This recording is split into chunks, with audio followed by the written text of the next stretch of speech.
Kainin natin to. Pero teka, bakit? May buto dyan! Pero teka, bakit may buto ng tao dyan? Nakakain ba yan? Bahala na nga, tara, let's go! Let's go! First is popcorn! Siyempre, ito, nakakain na namin, pero bago yan. Don't forget to follow us at comment sa my comment section kung anong next nakakain natin. So, ito, nakakain na natin yung popcorn! Uy, kukuha kayo! Kailan ba? Uy, kuya! Kasi, Next is nips!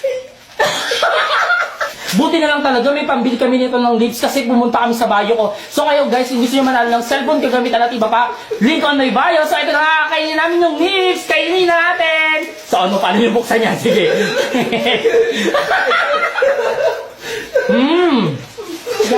Yummy ka, hindi nyo binuksan. kumain ako yun. Next is, yung buto ng tao, nakakain ba yun? Siyempre hindi, di ba? Kainin ba kumain ng buto ng tao? No! Titi ba kayo? Pero siyempre, dahil di naman namin kaya kainin yung buto ng tao. So, naghanap ko yung alternative at ito na nga. Buto na lang ng manok! So, kainin na natin! Like, follow, comment, and share!